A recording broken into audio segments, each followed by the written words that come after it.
Assalamualaikum warahmatullahi wabarakatuh. Sebelumnya perkenalkan, nama saya Eva Nurhayati dengan NIM 190321100080 dari mahasiswa agribisnis kelas B. Nah, pada kesempatan kali ini saya akan menjelaskan beberapa poin yang ada pada ekonomi bisnis syariah untuk memenuhi ujian tengah semester mata kuliah EBS dengan dosen pengampu yaitu Ibu Novi Diana Badrul Tamami. Poin yang pertama yaitu mengenai perbedaan dan contoh praktik ekonomi konvensional dan ekonomi syariah. Ekonomi konvensional sendiri merupakan suatu teori ekonomi yang berkaitan dengan kebebasan bergerak menuju pasar bebas dan sistem ekonomi berpaham perdagangan bebas dalam era globalisasi yang bertujuan menghilangkan kebijakan ekonomi proteksionisme. Sedangkan ekonomi syariah merupakan ilmu pengetahuan yang berupaya untuk memandang, meninjau, meneliti, dan akhirnya menyelesaikan permasalahan-permasalahan ekonomi dengan cara islami. Nah, kemudian perbedaan yang lebih detail terhadap ekonomi syariah dan ekonomi konvensional dapat dilihat pada gambar, yaitu yang pertama terkait dengan sumber utama.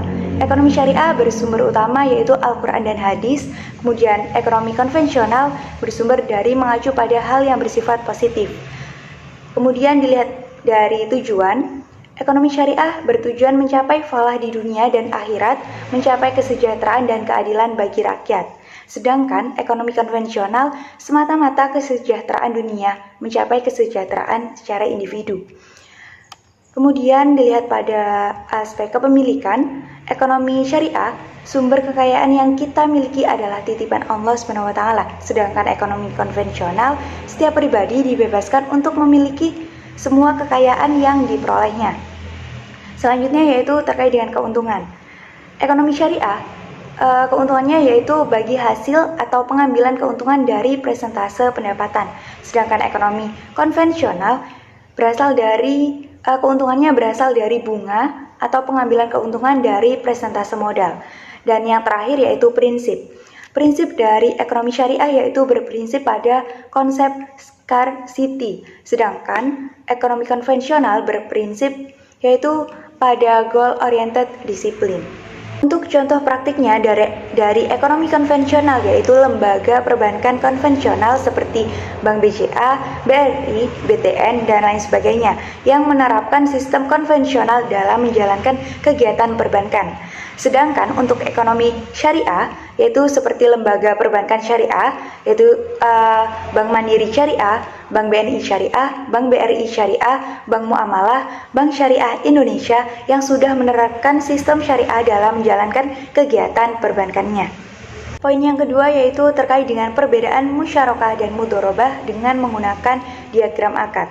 Nah, musyarakah sendiri merupakan akad kerjasama antara dua pihak atau lebih dalam usaha tertentu. Setiap pihak memberikan kontribusi dana atau modal dan kemudian keuntungan dan risiko ditanggung bersama-sama sesuai dengan kesepakatan. Kemudian alur transaksi musyarakah yaitu yang pertama, transaksi musyarakah dimulai dari pengajuan permohonan pembiayaan musyarakah oleh nasabah dengan mengisi formulir permohonan pembiayaan. Formulir tersebut diserahkan kepada bank syariah beserta dokumen pendukung, kemudian analisis diikuti dengan verifikasi. Bila nasabah dan usaha dianggap layak, selanjutnya diadakan perikatan dalam bentuk penandatanganan kontrak musyarakah dengan nasabah sebagai mitra di hadapan notaris. Kemudian yang kedua, bank dan nasabah mengkontribusikan modalnya masing-masing dan nasabah sebagai mitra aktif mulai mengelola usaha yang disepakati berdasarkan kesepakatan dan kemampuan terbaiknya. Kemudian, hasil usaha dievaluasi pada waktu yang ditentukan berdasarkan kesepakatan. Keuntungan yang diperoleh akan dibagi antara bank dengan nasabah sesuai dengan porsi yang telah disepakati.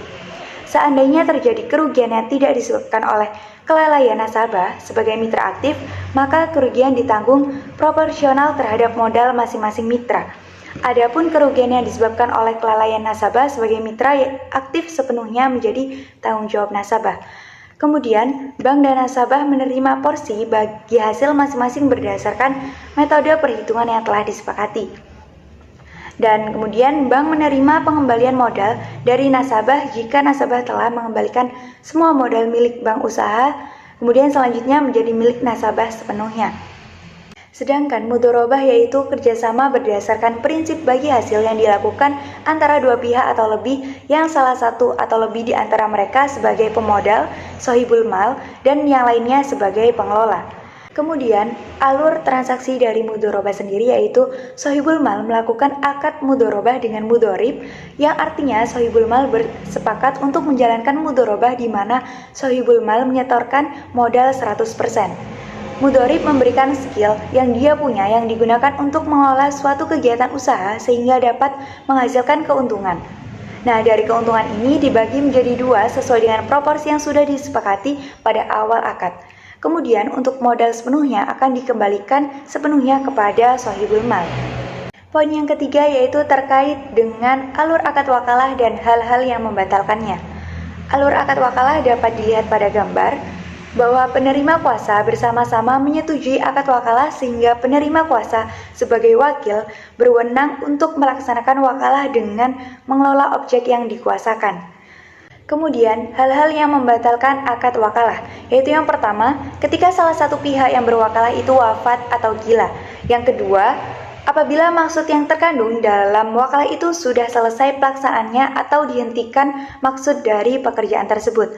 Yang ketiga, dihentikannya aktivitas atau pekerjaan dimaksud oleh kedua belah pihak. Yang keempat, gugurnya hak pemilikan atas barang bagi pemberi kuasa.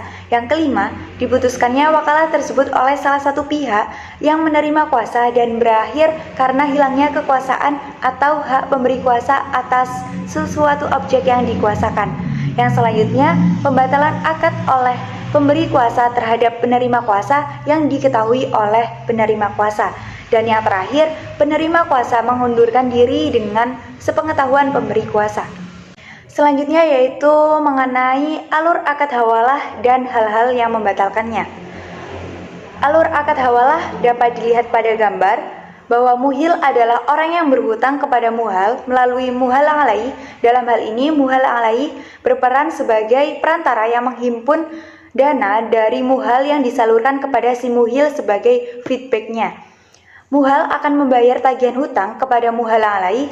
Setelah itu, muhal alaih akan membayar jasa kepada si muhal.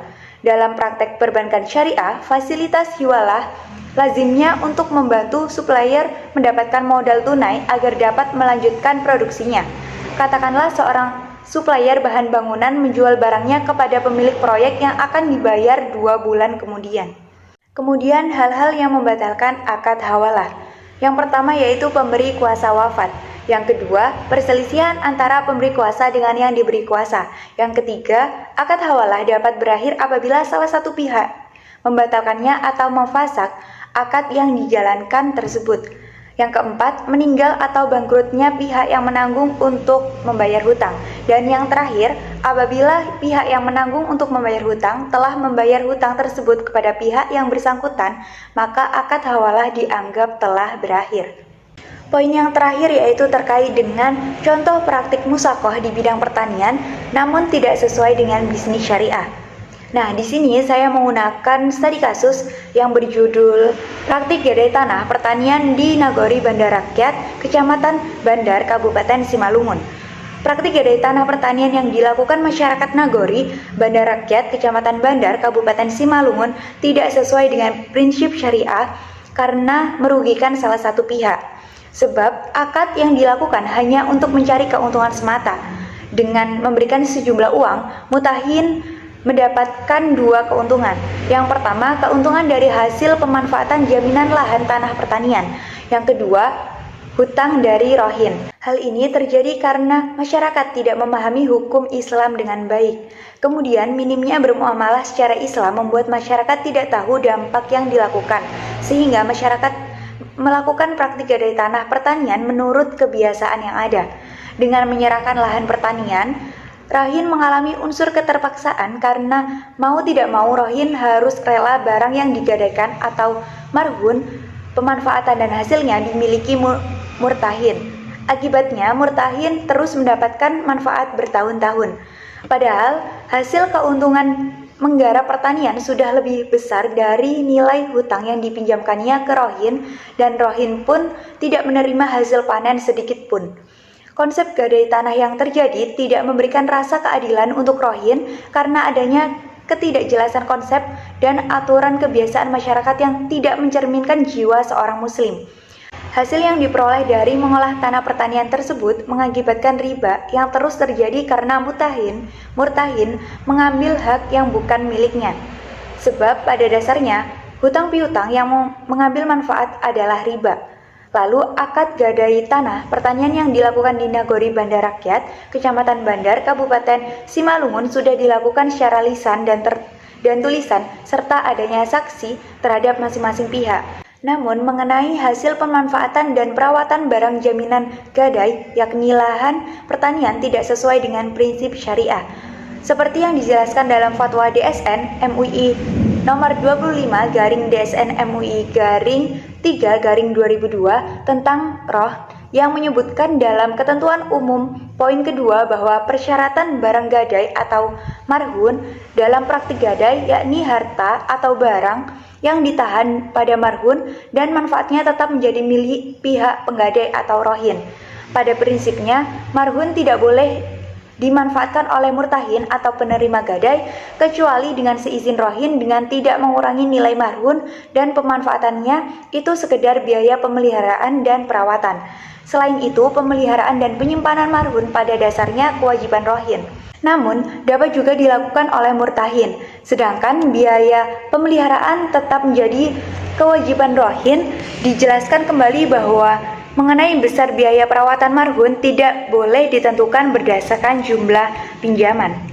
Mungkin cukup sekian yang dapat saya sampaikan. Kurang lebihnya saya mohon maaf. Terima kasih dan wassalamualaikum warahmatullahi wabarakatuh.